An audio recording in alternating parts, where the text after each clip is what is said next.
ओम पूर्णमदा पूर्णमिदं पूर्णमुदच्यते पूर्णस्य पूर्णमादाय पूर्णमेवावशिष्यते। ओम शांति शांति शांति। यद्विद्याविलासेन भूतभौतिक सृष्टया तं नौमि परमात्मानं सच्चिदानन्दविग्रहम्। ओम शांति शांति शांति। तो हम लोग वेदांत परिभाषा पर विचार कर रहे हैं। उसमें ज्ञानगत प्रत्यक्षत्व का जो प्रयोजक है उस पर हमने अभी तक विचार किया। पूर्व में पूछा था कि प्रत्यक्षत्व का प्रयोजक क्या है, तो पूछा कि भैया क्या ज्ञानगत प्रत्यक्षत्व का प्रयोजक पूछ रहे हो अथवा विषयगत प्रयोजक प्रत्यक्षत्व का प्रयोजक। तो आद्य यदि ज्ञानगत प्रत्यक्षत्व का प्रयोजक पूछते हो तो कहा प्रमाण चैतन्य से विषयावच्छिन्न चैतन्य आगे, ये बता दिए। अब द्वितीय यदि विषयगत प्रत्यक्षत्व का प्रयोजक पूछते हो तो अभी हम बता रहे हैं। तो इसके बाद यहाँ से अभी ग्रंथ है, तो विषयगत प्रत्यक्षत्व का प्रयोजक क्या है ये बताएं, ठीक है ना। विषय प्रत्यक्ष विषय का लक्षण कहिए अथवा विषयगत प्रत्यक्षत्व का प्रयोजक एक ही है। पूर्व में कहा था कि प्रत्यक्षत्व का व्यवहार ज्ञान में होता है, प्रमाण में होता है और विषय में होता है। तो विषय में भी प्रत्यक्षत्व व्यवहार होता है, तो उसका प्रत्यक्षत्व का विषय में प्रत्यक्षत्व व्यवहार होता है, उसका प्रयोजक क्या है, ठीक है ना। नैयायिक के मत में इंद्रियार्थ सन्निकर्षजन्य ज्ञान विषयत्व यही प्रत्यक्षत्व का प्रयोजक है। पर वेदांत में ये नहीं है। तो वेदांत में क्या है प्रत्यक्षत्व का प्रयोजक, प्रत्यक्ष विषय का लक्षण क्या है, ठीक है ना। तो उसकी चर्चा अभी यहाँ से कर रहे हैं। तो प्रत्यक्ष विषय प्रत्यक्ष होता है। अब सारांश ये समझिए, ध्यान दीजिए बात। प्रत्यक्ष विषय किस विषय को हम प्रत्यक्ष कहें, ठीक है ना, सामान्य रूप से। तो जो प्रमात्र चैतन्य में आध्यस्थ विषय है उसी को हम क्या कहेंगे, प्रत्यक्ष विषय। क्या कहेंगे, प्रमात्र चैतन्य में जो आध्यस्थ जो विषय है उसी को हम प्रत्यक्ष विषय कहेंगे। वही विषय प्रत्यक्ष कहलाएगा। क्या कहलाएगा, वही प्रत्यक्ष विषय कहलाएगा। क्या कहलाएगा महाराज जी, प्रमात्र चैतन्य में। आप बोलिए। मैं कह रहा था ध्यान दीजिए, तो उधर प्रमात्र चैतन्य में अध्यस्त जो विषय है वही विषय चैतन्य, उसी विषय को प्रत्यक्ष करेंगे। किस विषय को प्रत्यक्ष करेंगे, किसको कहेंगे प्रत्यक्ष विषय, कौन होगा प्रत्यक्ष विषय, परमात्र चैतन्य में जो अध्यस्त विषय होगा उसको क्या कहेंगे हम, विषय कहेंगे, प्रत्यक्ष विषय। किसको कहेंगे, प्रमात्र में जो चैतन्य, प्रमात्र चैतन्य में अध्यस्त विषय को प्रत्यक्ष विषय कहेंगे। प्रत्यक्ष विषय कहते तो ये प्रत्यक्ष विषय ये क्यों प्रत्यक्ष विषय है, क्योंकि प्रमात्र चैतन्य में अध्यस्त है। घट प्रमात्र चैतन्य में अध्यस्त है, इसलिए इसको प्रत्यक्ष विषय। तो प्रत्यक्ष विषय किसको कहेंगे, जो प्रमात्र चैतन्य में अध्यस्त विषय, प्रमात्र चैतन्य में जो अध्यस्त विषय उसको क्या कहेंगे, वो प्रत्यक्ष विषय कहलाएगा, ठीक है। उसी के अनुसार यहाँ लक्षण बना रहे आप, ठीक है ना। प्रत्यक्ष विषय का लक्षण अथवा प्रत्यक्षत्व का प्रयोजक उसी के अनुसार बनाएंगे, जिससे कि परमात्र चैतन्य में घटादि विषय अध्यस्त हो जाए और उस पर प्रत्यक्षत्व का व्यवहार होगा। इसी के अनुसार अब लक्षण बनाया जा रहा है। ये बात पक्की याद रखिएगा, ठीक, समझ में आई बात। तो अब विषयगत प्रत्यक्षत्व का प्रयोजक कह रहे हैं। द्वितीय घटादेर विषयस्य प्रत्यक्षत्वं तो प्रमात्र अभिन्नत्वम्। द्वितीय माने द्वितीय पूछ रहे हैं, द्वितीय माने विषयगत प्रत्यक्षत्व का प्रयोजक पूछ रहे थे। हम कह रहे हैं घटादेर विषयस्य प्रत्यक्षत्वं तो प्रमात्र भिन्नत्वम्। तो ऐसा नहीं कि घटादेः प्रमात्र अभिन्नत्वं विषयस्य प्रत्यक्षत्वं, ठीक है। प्रत्यक्ष विषयस्य प्रत्यक्षत्वं अर्थ समझिए। घटादि विषय का प्रमात्र प्रमाता के साथ जो अभिन्नत्व है, यही विषय से माने विषयगत प्रत्यक्षत्व का प्रयोजक है, ठीक है ना। तो घटादेर प्रमात्राभिन्नत्वं विषयस्य प्रत्यक्षत्वं। तो तो विषयगत प्रत्यक्षत्व का प्रयोजक क्या होगा? घटादि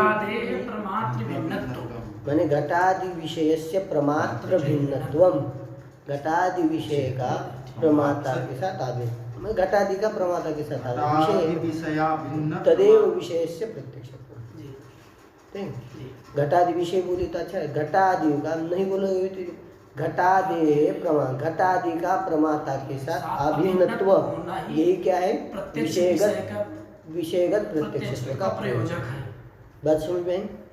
तो प्रमात्रा भिन्नत्व, ये ध्यान में आ गया, लग गई पंक्ति, आगे चलो।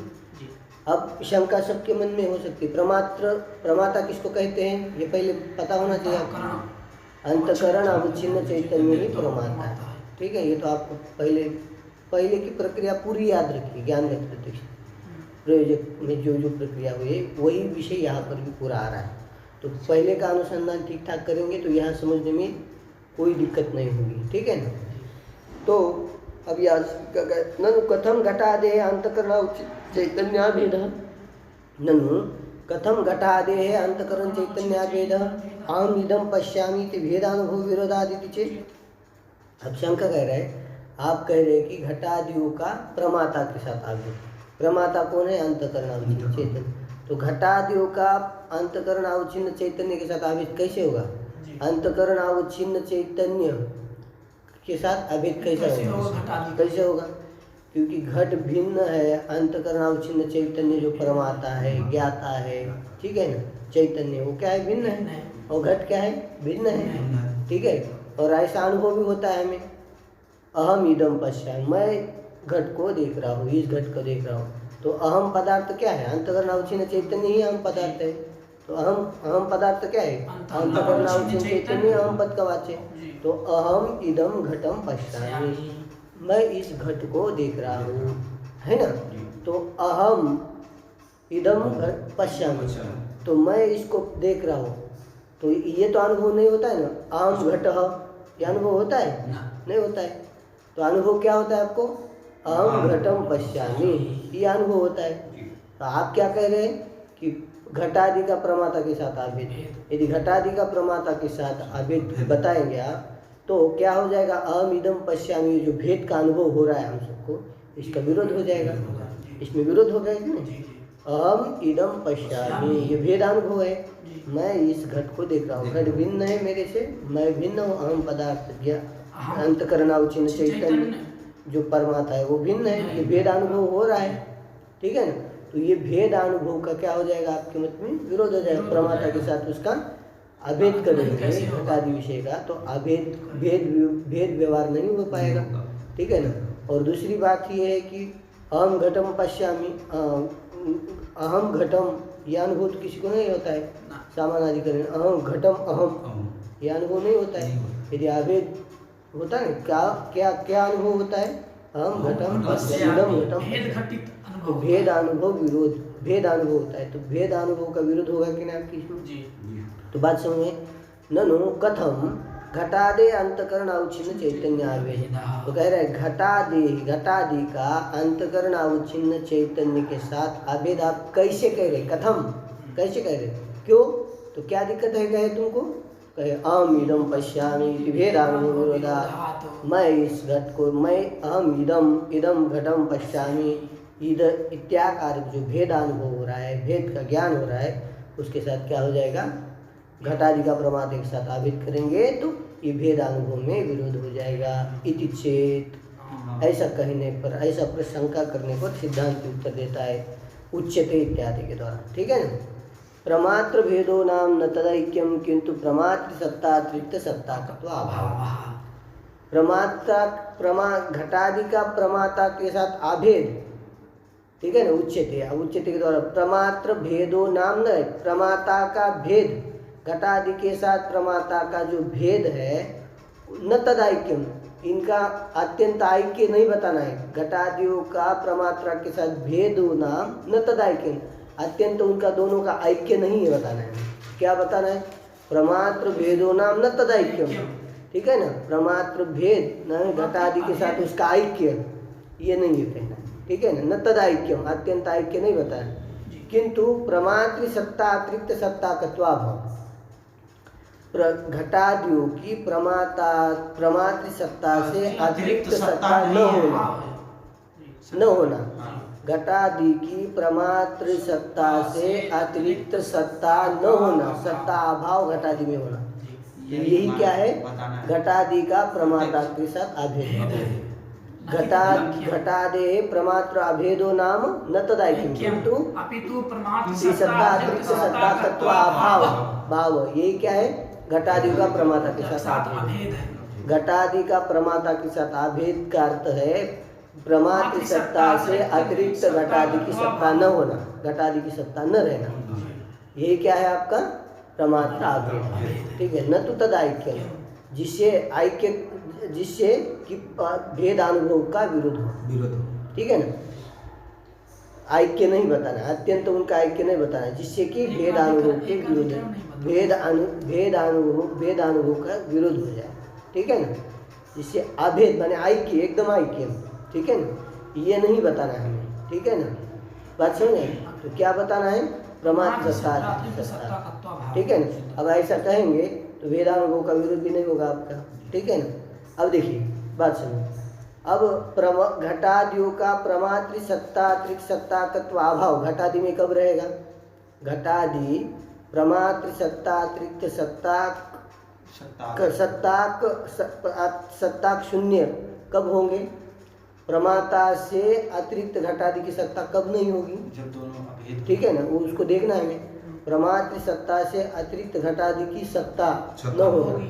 ठीक है ना? सत्ता अभाव घटादि में कब होगा ये? तो अब उसको समझना है थोड़ा। तो घट जब प्रमात्र चैतन्य में अध्यस्त होगा, प्रमात्र चैतन्य में अध्यस्त होगा, तभी जाकर घटादि की प्रमात्र सत्ता से अतिरिक्त सत्ता नहीं होगी। ठीक है? ठीक है, प्रमात्र सत्ता अतिरिक्त सत्ता अभाव। जब घट कहाँ? प्रमात्र सत्ता चैतन्य अध्यस्त होगा तब। अध्यस्त मतलब आरोपी। हाँ, आरोप होगा उसका। ठीक है ना? तो देखिए, तब देखिए तो प्रमात्र सत्ता अतिरिक्त सत्ता अभाव। अब देखिए घटादि पटादि, ये तो बात पहले समझिए। घट कहाँ अध्यस्त है? स्वस्वावच्छिन्न चैतन्य में। घट घटावच्छिन्न चैतन्य में, पट पटावच्छिन्न चैतन्य में अध्यस्त है। प्रमात्र चैतन्य में अध्यस्त कब होगा? वो उसका प्रमात्र चैतन्य में कब अध्यास होगा? तो उसको समझाना है हमें। ठीक है? जब वो अध्यास होगा तो पूर्व की तरह प्रक्रिया भी बताएंगे थोड़ी। ठीक है ना? तो उसके पहले एक दृष्टांत समझिए। दृष्टांत बताता।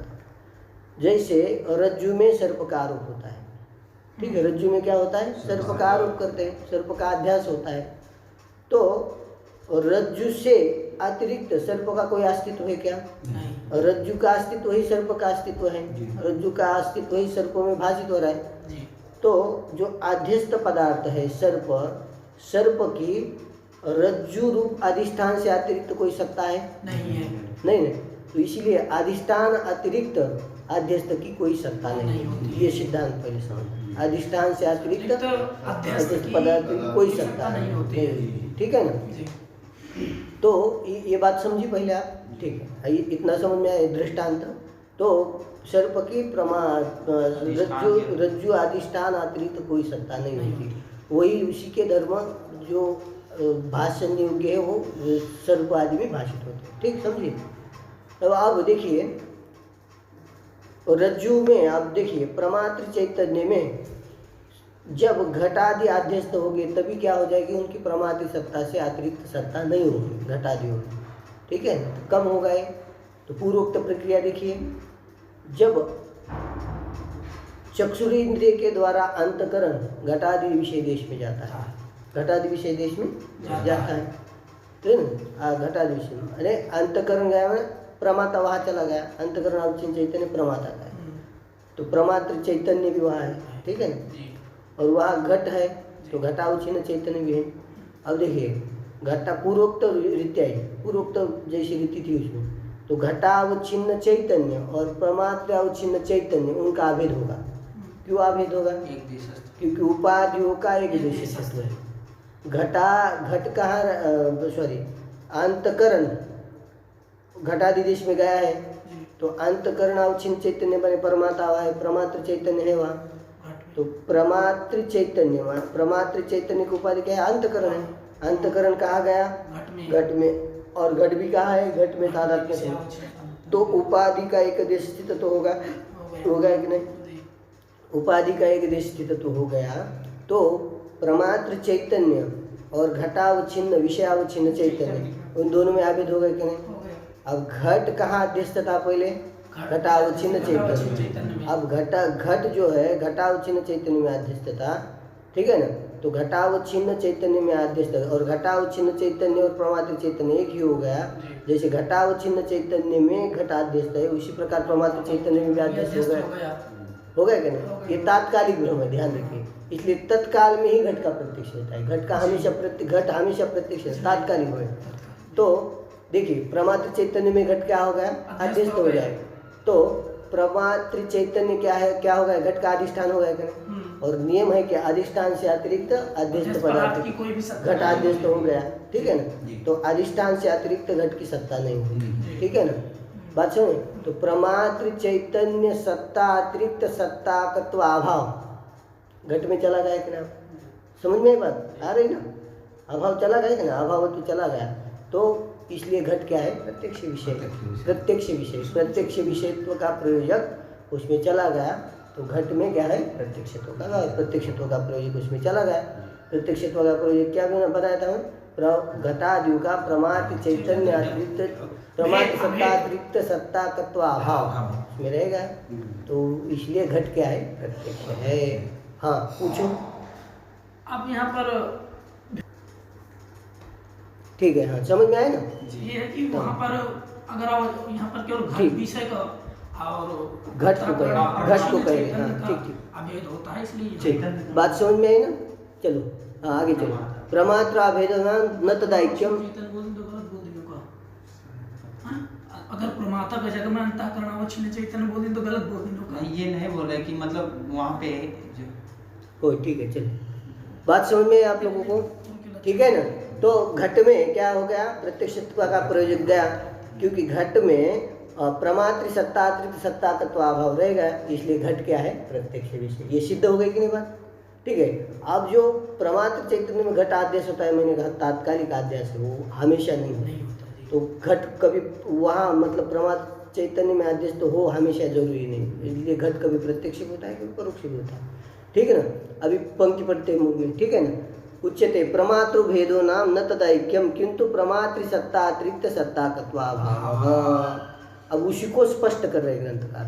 तथा च घटादेः स्वावच्छिन्न चैतन्य अध्यस्ततया विषय चैतन्य सत्तैव घटादि सत्ता अधिष्ठान सत्ता अतिरिक्तायाः आरोपित सत्तायाः अनंगीकारात्। ये कह दिया ना बात आप, वही मैंने जो पहले बताया। तथा च घटादेः स्वावच्छिन्न चैतन्य अध्यस्त, घटादि कहाँ अवच्छिन्न है, घटादि कहाँ है, स्वावच्छिन्न चैतन्य में अध्यस्त है घटादि। घटादि कहाँ अध्यस्त है, तत्तद स्वावच्छिन्न मैंने घटादि अवच्छिन्न चैतन्य में। संपूर्ण जगत कहाँ है, चैतन्य में अध्यस्त है। चैतन्य में अध्यस्त न कर यहाँ पर तत्त अवच्छिन्न तत्त विषयावच्छिन्न चैतन्य में अध्यस्त है, ठीक है। तो घटादि कहाँ अध्यस्त, तथा घटादि स्वावच्छिन्न चैतन्य अध्यस्त, स्वावच्छिन्न संपूर्ण जगत ही ब्रह्म में अध्यस्त है ना, तो घटादि भी अध्यस्त हो गए क्या नहीं। तो घटादि स्वावच्छिन्न चैतन्य अध्यस्त, स्वावच्छिन्न चैतन्य में अध्यस्त होने से विषय चैतन्य सत्ता एवं घटादि सत्ता। तो विषय चैतन्य की जो सत्ता है वही घटादि की सत्ता है, उससे अतिरिक्त घटादि की कोई सत्ता नहीं है। घट में अस्तित्व इत्यादि जो प्रतीत हो रहा है, ठीक है ना, सत्व आदि है, सत्व है, चित्व है, ठीक है ना, आनंदत्व है, प्रियत्व है, जितने भी जो धर्म उसमें प्रतीत हो रहा है वो किसके हैं, चैतन्य के हैं, ठीक है ना। तो चैतन्य की सत्ता से अतिरिक्त तो उसका कोई सत्ता नहीं है, अस्तित्व कुछ है ही नहीं, ठीक है ना। तो विषय चैतन्य सत्ता ही क्या है, घटादि सत्ता है। बस बात सुन में, विषय चैतन्य सत्ता है क्या है, घटादि सत्ता। बात सुन में क्यों, अधिष्ठान सत्ता अतिरिक्ताया आरोपित सत्ताया अनंतरा। अधिष्ठान सत्ता से अतिरिक्त आरोपित की सत्ता भिन्न रूप से स्वीकार नहीं की। तो यहाँ पर घटावच्छिन्न चैतन्य में घट अध्यस्त है, तो घटावच्छिन्न चैतन्य में अध्यस्त है, तो उस अध्यस्त घट का अधिष्ठान कौन है, चैतन्य। अंतःकरण अवच्छिन्न चैतन्य नहीं, घटावच्छिन्न चैतन्य, उसका अधिष्ठान कौन हो रहा है? घटावच्छिन्न चैतन्य। तो वही कह रहे हैं, अधिष्ठान सत्ता, अधिष्ठान जो चैतन्य घटावच्छिन्न चैतन्य, उसकी सत्ता से अतिरिक्त जो आरोपित जो घट है, रज्जु सर्प है, जैसे आरोपित सत्ता या आरोपित सत्ता अनंगीकार, अधिष्ठान से अतिरिक्त आरोपित पदार्थ की कोई भी सत्ता वेदांत मत में स्वीकार नहीं की जाती है। इतना समझ में आया? अब आगे देखिए, अनंगीकारात् विषय चैतन्य पूर्वोक्त प्रकारेण प्रमात्र चैतन्य में हुआ, ठीक है ना। अब जो विषय चैतन्य है, घटावच्छिन्न चैतन्य है, वो घटावच्छिन्न चैतन्य विषय चैतन्य है, वो घटावच्छिन्न चैतन्य पूर्वोक्त प्रकार से प्रमात्र चैतन्य ही है। जैसा आपको समझा अभी, घट अंतकरण जब चक्षुरेंद्रिय के द्वारा घट देश में जाता है तो वहाँ अंतकरणावच्छिन्न चैतन्य भी है और घटावच्छिन्न चैतन्य भी हुआ, ठीक है ना। दोनों चैतन्य बैठे और उनकी उपाधियाँ कौन है? तो अंतकरण और घटादि, उपाधियों का एक देश स्थित तो हो गया। अंतकरणावच्छिन्न चैतन्य माने प्रमात्र चैतन्य और घटावच्छिन्न चैतन्य की जो दो उपाधियाँ है एक देश स्थित होने से उन दोनों में क्या हो जाएगा? प्रमात्र चैतन्य और विषयावच्छिन्न चैतन्य में आभेद हो गया। आभेद हो गया क्या? वही कह रहे, विषय चैतन्य पूर्वोक्त प्रकारेण प्रमात्र चैतन्य में वही बात सुन, अभेद करेंगे। पूर्वोक्त प्रकार कहा ना, पूर्वोक्त प्रकार अभी तो बताया, पूर्वोक्त प्रकार में है तो पूर्वोक्त प्रकारेण प्रमात्र चैतन्य में वही प्रमात्र चैतन्य से घटाद्य अधिष्ठानतया, तो प्रमात्र चैतन्य ही क्या हो जाएगा? घटादि का अधिष्ठान हो जाएगा उस समय। प्रमात्र चैतन्य और घटावच्छिन्न चैतन्य एक ही है। जैसे घटावच्छिन्न चैतन्य उसका अधिष्ठान है, उसी प्रकार वो प्रमात्र चैतन्य भी उसका अधिष्ठान होगा, क्योंकि दोनों चैतन्य एक ही है तो अधिष्ठान होने से। तो वहाँ पर प्रमात्र चैतन्य ही क्या हो गया? घटावच्छिन्न चैतन्य से अभिन्न हो गया प्रमात्र चैतन्य, तो प्रमात्र चैतन्य में ही घटाध्यस्थ हो जाएगा, ठीक है। तो घट का अधिष्ठान कौन हो जाएगा?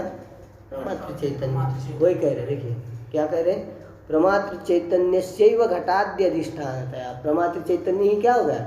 घटादि का अधिष्ठान हो गया। अधिष्ठान होने से प्रमात्र सत्ता एवं घटादि सत्ता, प्रमात्र सत्ता से अतिरिक्त घटादि की सत्ता होगी? नहीं होगी, क्योंकि वही उसका अधिष्ठान है। और अधिष्ठान कौन है? प्रमात्र चैतन्य घटादि, और अधिष्ठान से अतिरिक्त कल्पित की सत्ता कोई नहीं है, आरोपित की सत्ता, घटादि की सत्ता नहीं। तो अधिष्ठान सत्ता प्रमात्र चैतन्य, सत्ता अतिरिक्त सत्ता तत्वाभाव घट में चला गया, इसलिए उसमें प्रत्यक्ष और होता है, बार बार का, ठीक है। घटादि अधिष्ठान दया प्रमात्र सत्ता है, घटादि सत्ता नान्य, प्रमात्र सत्ता से घटादि सत्ता अन्य नहीं है इति सिद्धम, इस प्रकार से सिद्ध होने पर घटादि अपरोक्षत्व, घटादि में अपरोक्षत्व सिद्ध होता है, ठीक है। घटादि प्रमात्र चैतन्य सत्ता अतिरिक्त सत्ता तत्वाभाव घटादि में चला गया, घटादि में रहेगा, तो वही घटादि में रह गया। घटादि में रहने से उस घटादि में क्या हो जाएगा? घटादि क्या? अपरोक्षत्व सिद्ध हो गया। बात समझ में लगे? तो आगे चलिए, घटादि सत्ता नान्येति सिद्धम घटादि, इसलिए सिद्ध हो गया घटादि में अपरोक्षत्व है, घट प्रत्यक्ष है, ये बात सिद्ध हो गई। घटादि विषय का प्रयोजक मैंने घटादि प्रत्यक्ष विषय का लक्षण उसमें चला गया। प्रमात्र सत्ता अतिरिक्त सत्ता तत्वाभाव घटादि में है, ठीक है ना। सत्ताभाव घटादियों में बात समझे, सत्ताभाव लक्षण प्रत्यक्ष का लक्षण घटादि में जाने से उस घटादि में प्रत्यक्षत्व अपरोक्षत्व की सिद्धि हो गई। लगे बात? अब देखिए, अनुमित्यादि स्थले अंतकरणस्य वन्यादिदेश निर्गमनाभावेन वन्यावच्छिन्न चैतन्यस्य प्रमात्र चैतन्यानात्मकतया वन्यादि सत्ता प्रमात्र सत्ता तो भिन्नेति नातिव्याप्ति। अब दूसरा बता रहा है, जैसे वन्य परोक्ष है, परोक्ष में प्रत्यक्ष विषय के लक्षण की अतिव्याप्ति नहीं होगी। प्रत्यक्ष का जो प्रत्यक्षत्व का जो प्रयोजक है उसकी अतिव्याप्ति उसमें नहीं हो जाती, वन्य परोक्ष है, ठीक है ना। तो देखिए कैसे, वो ही कह रहे हैं अनुमित्यादि स्थले, ठीक है ना। कहाँ पर? अनुमित्यादि स्थल में क्या होता है? अनुमित्यादि स्थल पर्वत हो वन्यमान, या अनुमित्यादि स्थल, इसमें क्या होता है? वन्य जो है वो क्या है? परोक्ष ही है, तो परोक्षत्व ही रहता है, उसमें प्रत्यक्षत्व का प्रयोजक नहीं जाएगा। ठीक है। वन्यादे अनुमित्यादि स्थले अंतकरण से वन्यादि देश निर्गमन अभावेन वन्यावच्छिन्न चैतन्य से प्रमात्र चैतन्य अनात्मकतया।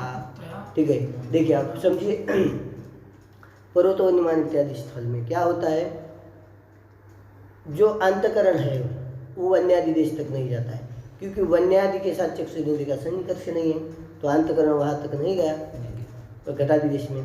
तो अंतकरण नहीं गया तो अंतकरण नहीं गया, अंतकरण अवच्छिन्न चैतन्य, अंतकरण नहीं वहाँ गया तो अंतकरण अवच्छिन्न प्रमाता वहाँ नहीं है वन्य देश में। तो अंतकरण अवच्छिन्न चैतन्य और प्रमात्र विषय अवच्छिन्न चैतन्य, इन दोनों में अभेद होगा? नहीं होगा, क्योंकि अंतकरण रूप जो उपाधि है, अंतकरण जो रूप उपाधि है निर्गमन ही नहीं इधर होगा। अंदर ही है, बाहर गई नहीं। तो अंतकरण उपाधि और वन्य रूप उपाधि, उन दोनों का एक देश स्थितत्व नहीं होगा। एक देश स्थितत्व नहीं होगा तो प्रमात्र चैतन्य और वन्यावच्छिन्न चैतन्य दोनों का अभेद नहीं होगा। तो दोनों का अभेद नहीं होगा तो जो वन्य है, वन्य कहाँ पर आद्यस्थ है? वन्यावच्छिन्न चैतन्य में।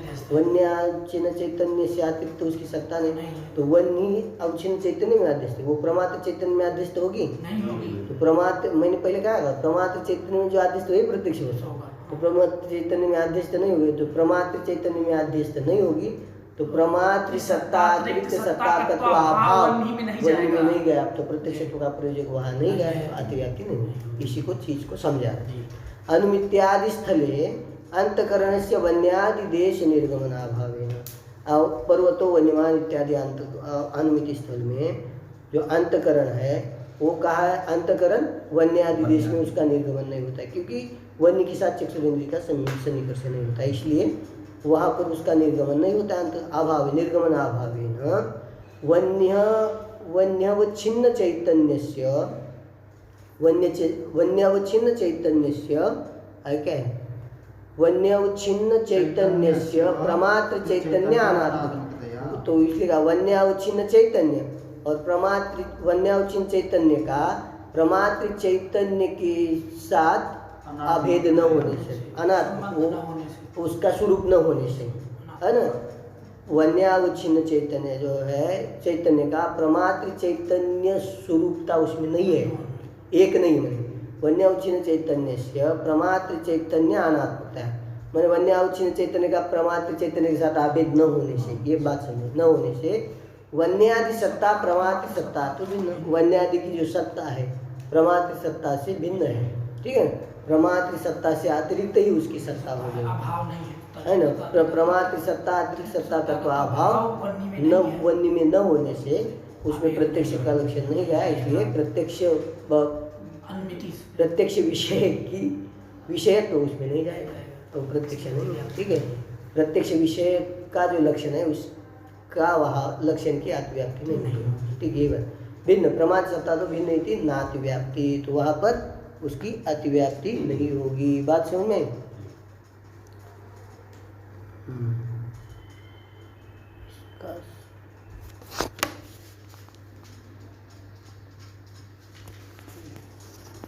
तो चलिए आगे क्या कह रहे हैं। ननु एवमपि धर्माधर्मादि गोचरानुमित्यादि स्थले धर्माधर्मयोः प्रत्यक्षत्वापत्तिः धर्माद्यवच्छिन्न चैतन्यस्य प्रमात्र चैतन्यानतिरेकादिति चेत न। आप समझा रहे हैं, ठीक है ना, बात समझ में? ननु एवमपि धर्मादि गोचर अनुमित्यादि स्थले धर्माधर्मयोः प्रत्यक्षत्वापत्तिः। धर्माधर्मादि विषय कैसे? प्रत्यक्ष है क्या अपरोक्ष है? परोक्ष। धर्माधर्मादि क्या है? परोक्ष है। तो उसमें भी कह रहे हैं प्रत्यक्षत्व की आपत्ति आएगी, क्योंकि आपने जो एवं इस प्रकार ननु एवं माने प्रत्यक्षत्व का प्रयोजक इस प्रकार से बनाने पर भी क्या प्रत्यक्षत्व का विषयगत प्रत्यक्षत्व का प्रयोजक क्या बनाया हमने? घटादियों का घटादे प्रमात्र चैतन्य सत्ता अतिरिक्त सत्ता तत्व अभाव। ठीक है ना, प्रमात्र चैतन्य ये बना है। इस प्रकार से घटादि प्रत्यक्षत्व का प्रयोजक बनाने पर अथवा घटादि प्रत्यक्ष का लक्षण इस प्रकार का बनाने पर भी, विषय प्रत्यक्ष का इस प्रकार लक्षण बनाने पर भी धर्माधर्मादि जो परोक्ष है उसमें प्रत्यक्ष लक्षण की अतिव्याप्ति हो जाएगी, विषय प्रत्यक्ष लक्षण की अतिव्याप्ति हो जाएगी, उसमें भी प्रत्यक्षत्व का व्यवहार होने लगेगा। कह रहे ननु एवमापि का अर्थ लग गया। एवमापि मैंने इस प्रकार से विषयगत प्रत्यक्षत्व का प्रयोजक स्वीकार करने पर भी धर्माधर्मादि गोचर अनुमित्यादि स्थिर है। धर्माधर्मादि गोचर जो अनुमिति है, ठीक है, धर्माधर्मादि को विषय करने वाले, गोचर माने विषय करने वाले, है ना। जैसे मैं सुखी हूँ, मुझे सुख हो रहा है, तो मैं सुख हो रहा है तो सुख किस लिए हो रहा है, क्यों हो रहा है, तो मैंने कुछ पुण्य किया है इसलिए मुझे सुख हो रहा है। ये क्या, तो पुण्य का धर्म का अनुमान करता है कि नहीं, अहम पुण्यवान, क्यों, सुखित्वाद। तो ये जो धर्माधर्मादि विषय गोचर अनुमिति हो गई कि नहीं, क्या होगी, अहम पुण्यवान, ये अनुमिति हो गया, अनुमिति ज्ञान हो गया, ठीक है ना। अनुमिति का विषय कौन हो गया, धर्म हो गया।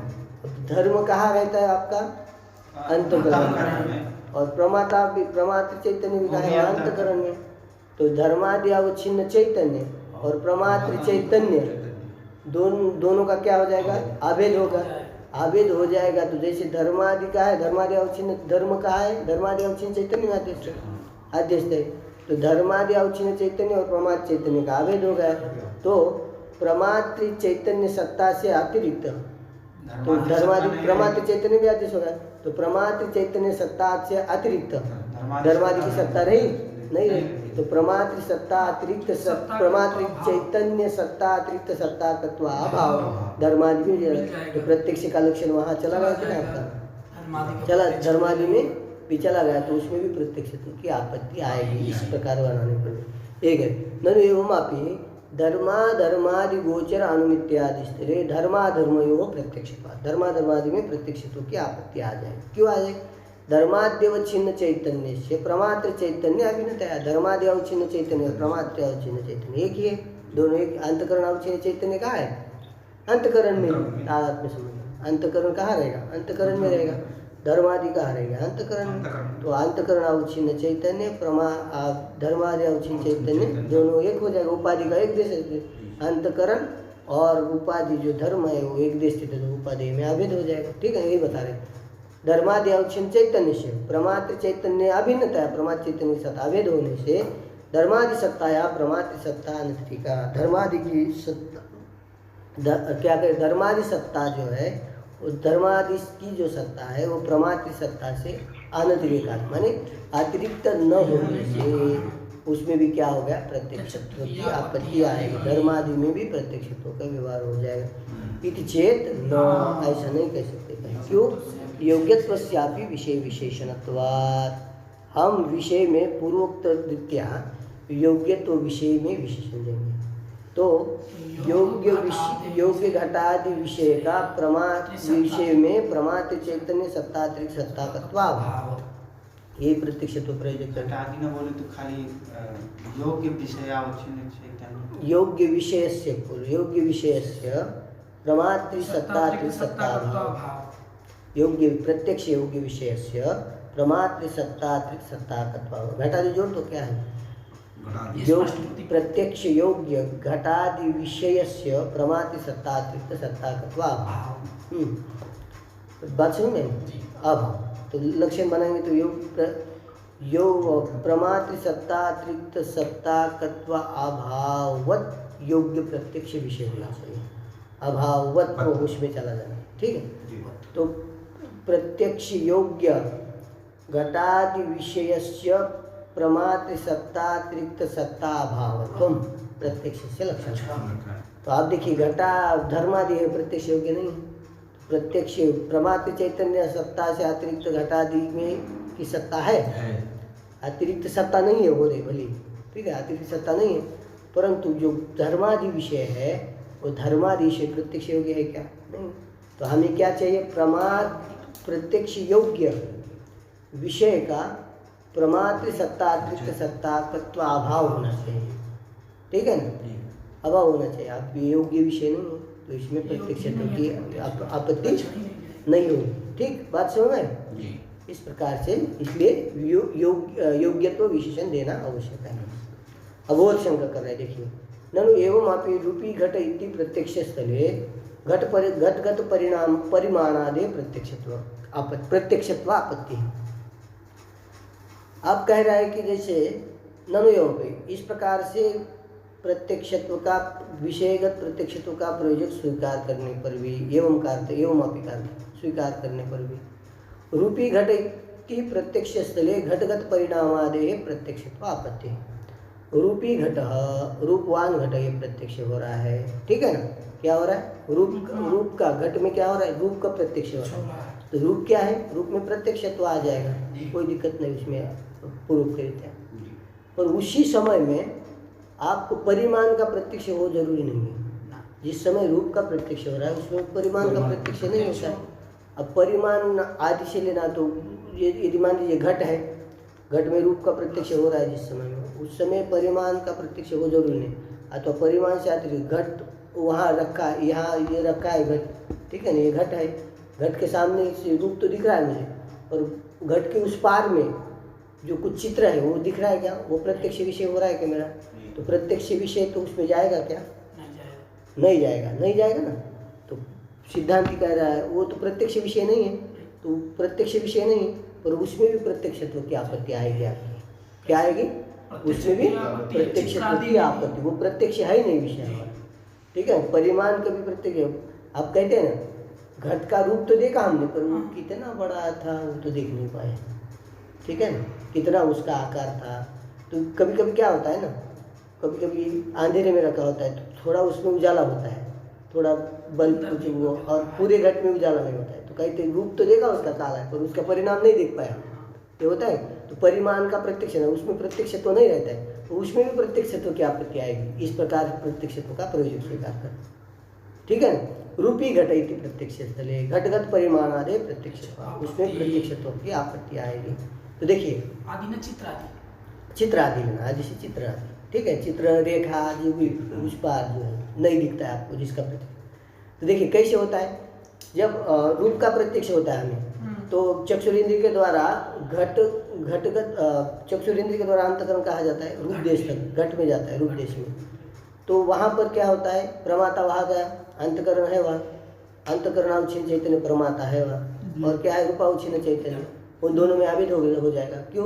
क्योंकि अंतकरण भी कहा है उस घट में है, और रूप भी कहा है घट में है। तो उपाधि का एक दृष्टि तत्व तो होने से रूपावच्छिन्न चैतन्य और प्रमात्र चैतन्य का आवेद हो गया, आवेद हो जाएगा। तो जैसे रूप जो रूपावच्छिन्न चैतन्य में जैसे आदेश है, वैसे प्रमात्र चैतन्य में आदेश हो जाएगा, हो जाएगा नहीं।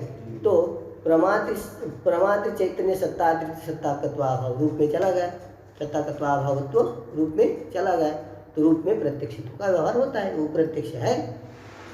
वैसे ही कह रहा है परिमाण में भी प्रत्यक्षत्व का व्यवहार हो जाएगा, परिमाण में भी प्रत्यक्षत्व क्या, परिमाण प्रत्यक्ष नहीं उसमें भी प्रत्यक्षत्व क्या हो जाएगा। कैसे? तो आप समझिए, रूप कहाँ है? घट में। परिमाण कहाँ है? तो रूप अवच्छिन्न चैतन्य, रूप अवच्छिन्न परिमाणादि अवच्छिन्न चैतन्य, ठीक है, उनका आवेद हो जाए। क्यों? क्योंकि रूप कहाँ रह रहा है? घट में, और परिणाम कहाँ रह रहा है? परिमाण कहाँ रह रहा है? घट में। तो उपाधि का एक दृष्टि तत्व हो गया क्या नहीं? तो परिमाण अवच्छिन्न चैतन्य और रूपादि अवच्छिन्न चैतन्य एक ही हो गया क्या नहीं? चैतन्य एक हो गया, तो परिमाण अवच्छिन्न चैतन्य एक हो गया। अब देखिए जैसे रूपावच्छिन्न चैतन्य का प्रमात्र चैतन्य के साथ आभेद हो रहा था, उसी प्रकार परिमाणादि अवच्छिन्न चैतन्य का प्रमात्र चैतन्य के साथ आभेद होगा कि नहीं? होगा कि नहीं? क्योंकि परिमाणादि चैतन्य और रूपावच्छिन्न चैतन्य एक ही है क्या नहीं? तो उनमें अभेद हो गया, तो दोनों में आभेद हो गया। जैसे रूपावच्छिन्न चैतन्य का भी प्रमात्र चैतन्य के साथ आभेद बताया था, उसी प्रकार परिमाणादि अवच्छिन्न चैतन्य का भी प्रमात्र चैतन्य के साथ आभेद होगा कि नहीं? हो गया। तो परिमाणादि का चैतन्य में तो दो चैतन्य एक ही हो गए, प्रमात्र चैतन्य और परिणामादि चैतन्य आभेद हो गया। तो जैसे परिणाम जो है परिमाणादि अवच्छिन्न चैतन्य में आद्यस्थ है, तो वैसे वो क्या प्रमात्र चैतन्य में भी आद्यस्थ, प्रमात्र चैतन्य में भी आद्यस्थ होगा कि नहीं? होगा कि नहीं? तो प्रमात्र सत्ता अतिरिक्त सत्ता तत्वाभाव परिमाण आदि में चला गया, तो उसमें प्रत्यक्षित होकर क्या समझ में आई बात? अरे रूपावच्छिन्न चैतन्य घटावच्छिन्न चैतन्य रूपावच्छिन्न चैतन्य परिमाण आदि एक ही है, तो आभेद हो गया उसमें। तो जैसे दोनों तीनों में अभेद है, तो रूपावच्छिन्न चैतन्य वही है, परिमाणादि अवच्छिन्न चैतन्य वही। तो परिमाणादि अवच्छिन्न जो रूपावच्छिन्न एक ही होने से परिणाम कहाँ अध्यस्त है? परिमाणादि अवच्छिन्न चैतन्य में, और परिमाणादि अवच्छिन्न चैतन्य और रूपावच्छिन्न एक ही होने से जैसे रूपावच्छिन्न चैतन्य का परमात्म चैतन्य के साथ अभेद है, उसी प्रकार परिमाणादि अवच्छिन्न चैतन्य का परमात्म चैतन्य के साथ अभेद हो गया। अभेद होने के कारण जैसे परिमाणादि अवच्छिन्न चैतन्य में अध्यस्त है, वैसे ही परमात्म चैतन्य में वे अध्यस्त हो गया, तो उसमें भी प्रत्यक्षत्व की आपत्ति आ गई। उसके अधिष्ठान से अतिरिक्त उसकी परमात्म चैतन्य रूप अधिष्ठान से अतिरिक्त उसकी सत्ता नहीं रहेगी, तो उसमें भी क्या होगा? प्रत्यक्ष। वो प्रत्यक्ष नहीं है, उसमें प्रत्यक्षत्व की आपत्ति आ जाएगी। ठीक लग गया ना? तब आप देखिए वो स्पष्ट कर रहे हैं। हाँ, ननु एवमपि रूपी घट इति प्रत्यक्षस्थले घटगत परिमाणादेः प्रत्यक्षत्व क्या प्रत्यक्षत्व आपत्ति। क्यों? रूपावच्छिन्न चैतन्य से रूपावच्छिन्न चैतन्य और परिमाणादि अवच्छिन्न चैतन्य से एकता है। कैसे एक है अभी बताया मैंने। रूपावच्छिन्न चैतन्य और परिमाणादि अवच्छिन्न चैतन्य एक ही है। रूप उपाधि कहाँ रह रही? घट में रह रही। परिमाण कहाँ रह रहा है? घट में। उपाधि का एक देश स्थित हो तो उसमें अभेद होगा। इतना समझ में आए? तो रूपावच्छिन्न चैतन्य से परिमाणादि अवच्छिन्न चैतन्य से एकता है। रूपावच्छिन्न चैतन्य और परिमाणादि अवच्छिन्न चैतन्य का अभेद होने से, एक ही होने से रूपावच्छिन्न चैतन्य से प्रमात्र चैतन्य अभेद है। जब रूपावच्छिन्न चैतन्य का प्रमात्र चैतन्य के साथ अभेद होता है, जिस समय अभेद होता है कि नहीं, अभेद होने पर रूपावच्छिन्न चैतन्य उसमें अधिष्ठ होता है, तो रूप का प्रत्यक्ष हो जाता है, तो उसमें प्रत्यक्ष हो रहा है। ठीक है ना?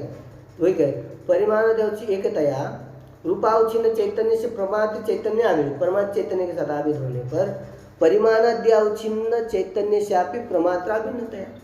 तो परिमाणादि अवच्छिन्न चैतन्य भी क्या है? प्रमात्राभिन्नता मैंने प्रमात्र चैतन्य के साथ अभिन्न हो गया। कैसे अभिन्न हो गया? अभी बता दिया आपको। अभिन्न होने से, ठीक है ना, परिमाणादि सत्ताया प्रमात्र सत्ताधिकत्व अभाव। तो परिमाणादि की सत्ता जो है प्रमात्र चैतन्य सत्ता से अतिरिक्त सत्ता हुई? नहीं हुई ना। अतिरिक्त सत्ता का तो अभाव कहाँ चला गया? परिमाणादि, उसमें भी प्रत्यक्ष तो क्या आपत्ति आई? ठीक समझ में आई बात? ये बात समझ में आएगी ना? प्रमात्र चैतन्य परिमाणादि अवच्छिन्न चैतन्य और प्रमात्र चैतन्य एक ही गए। कैसे एक है? ये समझ में आई बात आपको? आ गई ना? बाबा जी समझ में आई आपको? हाँ, तो परिमाणादि अवच्छिन्न चैतन्य और रूपावच्छिन्न चैतन्य दोनों एक ही हैं। क्यों? क्योंकि परिमाण कहाँ रह रहा है? घट का परिमाण घट में, और रूप कहाँ रह रहा है? घट में। तो परिमाणादि अवच्छिन्न चैतन्य और रूपादि अवच्छिन्न चैतन्य, उन दोनों की उपाधि कौन है? रूप और घट। तो दोनों कहाँ रह रही? घट में। उपाधि का एक देश स्थित तो हो गया, उपाधि का एक स्थित तो हो गया कि नहीं? तो उपाधि जहाँ दोनों उपाधि जहाँ एक देश स्थित होती है तो चैतन्य में अभेद होता है। तो परिमाणादि अवच्छिन्न चैतन्य और रूपादि अवच्छिन्न चैतन्य एक ही हो गया कि नहीं? इस प्रकार एक ही हो गया। तो रूपावच्छिन्न चैतन्य का प्रमात्र चैतन्य के साथ अभेद है कि नहीं? कैसे? क्योंकि अंतकरण वहाँ घटादि देश में गया है और रूप भी है वहाँ। तो रूपावच्छिन्न चैतन्य और परमात्र चैतन्य अभेद हो गया, क्योंकि अंतकरण और रूप एक देश स्थित है। तो उपाधि का एक देश स्थित, रूपावच्छिन्न चैतन्य और परमात्र चैतन्य में अभेद हो गया। जैसे प्रमात्र चैतन्य और रूपावच्छिन्न चैतन्य में अभेद है, उसी प्रकार परिमाणादि चैतन्य से परिमाणादि चैतन्य और प्रमात्र चैतन्य में भी अभेद होगा कि नहीं? रूपादि अवच्छिन्न जो चैतन्य वही परिमाणादि अवच्छिन्न चैतन्य। तो परिमाणादि अवच्छिन्न चैतन्य का और रूप प्रमात्र चैतन्य का अभेद होगा कि नहीं? तो परिमाणादि अवच्छिन्न चैतन्य जैसे परिमाण जैसे परिमाणादि चैतन्य में अध्यस्त है, उसी प्रकार प्रमात्र चैतन्य में भी अध्यस्त होगा कि नहीं? तो प्रमात्र सत्ता अतिरिक्त सत्ता तत्व अभाव परिमाण में चला गया, तो उसमें प्रत्यक्ष तो क्या आपत्ति आ गई कि नहीं? वो प्रत्यक्ष नहीं हो रहा है, उसका प्रत्यक्ष हो नहीं रहा, प्रत्यक्ष तो क्या आपत्ति उसमें आ गई कि नहीं? इस प्रकार से प्रत्यक्षत्व का प्रयोग करेंगे तो उसमें भी प्रत्यक्षत्व की आपत्ति आ गई। इति चेत न, अब उसका उत्तर दे रहे हैं। तत्तदाकार उपहितत्वस्यापि प्रमात्र विशेषणत्वात्। अब प्रमाता में एक विशेषण देंगे हम, प्रमाता में देंगे, ठीक है। प्रमात्र चैतन्य अथवा प्रमाता दोनों कुछ भी कहिए। जैसे विषय में विशेषण दिया हमने, कौन सा? योग्यत्व विशेषण दिया। उसी प्रकार प्रमाता में तदाकार वृत्ति उपहितत्व एक विशेषण देंगे। तो प्रमाता कैसा होना चाहिए? प्रमात्र चैतन्य तो तदाकार वृत्ति उपहित होना चाहिए। तदाकार वृत्ति उपहित माने तत् से लेना है हमें जिस विषय का प्रत्यक्ष हो रहा है, प्रत्यक्ष विषय लेना है। तत् से जिस विषय का प्रमाता को प्रत्यक्ष हो रहा है, जो प्रत्यक्ष का विषय है उसी को तत्पद से लेना है। तो प्रमाता कैसा होना है? तदाकार वृत्ति उपहित प्रमाता होना चाहिए, माने तदाकार घटाकार वृत्ति वाला होना चाहिए, पटाकार वृत्ति उपहित प्रमाता वृत्ति वाला होना चाहिए, तद ज्ञान वाला प्रमाता होना चाहिए। तादृश प्रमात्र सत्ता अतिरिक्त सत्ताकत्व अभाव यही लक्षण माना।